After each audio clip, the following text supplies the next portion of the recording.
বিরাট কোহলির রেকর্ডের পাশে ৩ বাংলাদেশি।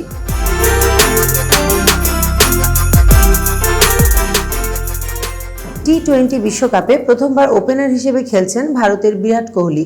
ওপেন করতে নেমে যেন রান করতেই ভুলে গেছেন ভারতের এই রান মেশিন। আর এরই মধ্যে টি-20 বিশ্বকাপে সবচেয়ে বেশি রান করা ব্যাটার গড়ে ফেলেছেন লজ্জার এক রেকর্ড। জায়গা করে নিলেন বিশ্বকাপে ওপেন করতে নামা ব্যাটারদের মধ্যে সর্বনিম্ন গড়ে রান করার তালিকায়। এবারে বিশ্বকাপে এখন 7 ম্যাচে ওপেনিং করেছেন কোহলি। এর মধ্যে 2 অঙ্কের ঘরে পৌঁছতে পেরেছেন মাত্র 2টি ম্যাচে, বাংলাদেশের বিপক্ষে 37 ও আফগানিস্তানের বিপক্ষে 24।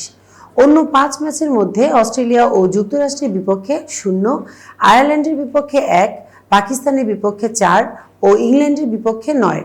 টি-20 বিশ্বকাপের এক আসরে ন্যূনতম 5 ইনিংস ওপেন করেছেন এমন ব্যাটসম্যানদের মধ্যে কোহলির গড় তৃতীয় সর্বনিম্ন 10.71। তবে কোহলির জন্য ভালো খবর, বাজে গড়ার শীর্ষ তালিকা থেকে বের হওয়ার সুযোগ পাচ্ছেন তিনি। আগামীকাল ফাইনালে দক্ষিণ আফ্রিকার বিপক্ষে খেলবে তার দল ভারত। এবারের আসরে বাংলাদেশের তানজিদ হাসান তামিম 7 ইনিংসে করেছেন 76 রান, গড় 10.85। প্রথমবার বিশ্বকাপ খেলতে যাওয়া তানজিদ এখন ওপেনারদের বাজে গড়ার দিক থেকে চতুর্থ স্থানে।